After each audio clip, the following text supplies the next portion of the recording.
जय श्री कृष्णा। जय श्री राम। दोस्तों, आज हम बात करने वाले हैं भगवान श्री राम की जन्मपत्री एवं भगवान श्री राम मंदिर अयोध्या में जो प्रतिष्ठा हुई उस दिन के दिन के संयोग के बारे में। आइए पहले जानते हैं भगवान श्री राम के जन्मपत्री के बारे में।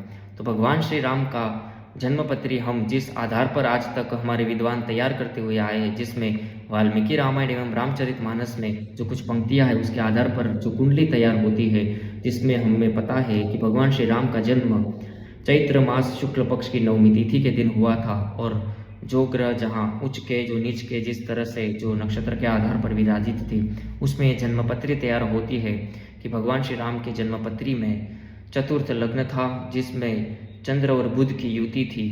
तृतीय भाव में राहु, चतुर्थ भाव में शनि, सप्तम भाव में मंगल, नवम भाव में शुक्र एवं केतु, दशम भाव में सूर्य, एकादश भाव में बुध था।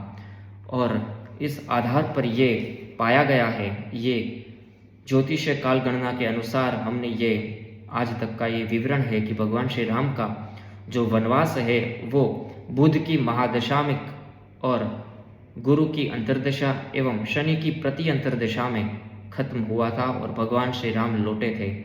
और कल के दिन के बारे में बात की जाए तो कल ऐसा ही कुछ दिन था जो ज्योतिष के जानकार है उसके दिमाग में तुरंत ये बात आएगी कि कल का जो दिन था उसमें सूर्य उसी भाव में विराजित थे, दशम भाव में ही थे। और कल की अगर हम बात करें तो कल की जो दशा अंतर्दशा जिस तरह से चल रही थी, जिस दिन प्रतिष्ठा मंदिर की हो रही थी, उस समय जो वक्त था उसमें मंगल की महादशा एवं शनि की अंतर्दशा चल रही थी। मंगल भूमि का कारक है, जगह का कारक है, राज्य का कारक है, एवं शनि राज्य देता भी है, राज्य छीनता भी है।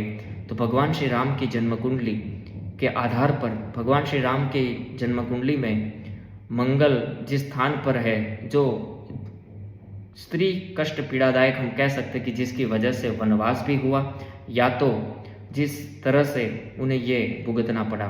पहले हम ये बात ये चौकस ये जान लेते हैं कि किसी भी ग्रह के प्रभाव में ऐसा कुछ भी नहीं था कि जो भगवान श्री राम को दुष्प्रभावित कर सके। यानी कि जो ग्रह थे वो खुद भगवान श्री राम के प्रभाव में प्रभावित होते थे। लेकिन ये सारी बात, ये सारा संयोग, या तो ये जो लीलाएं है हम तक ये इस तरह से पहुंच रही है कि हमें ये दिखा रही है कि ग्रहों का हमारे जीवन में क्या उद्देश्य हो सकता है, ग्रह क्या कर सकते हैं। यानी कि ग्रह हमारे लिए कितने ज़रूरी है और कितने नहीं, ये बात का सहयोग से हमें आज मालूम पड़ता है।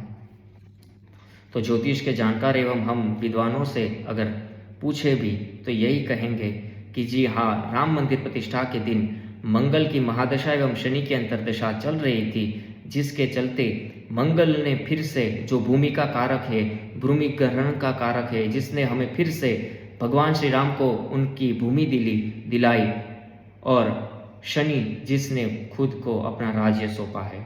जिस शनि ने राज्य छीना था ऐसा बोल सकते हैं, उसी शनि ने आज फिर से भगवान राम को अयोध्या वापस दिया है।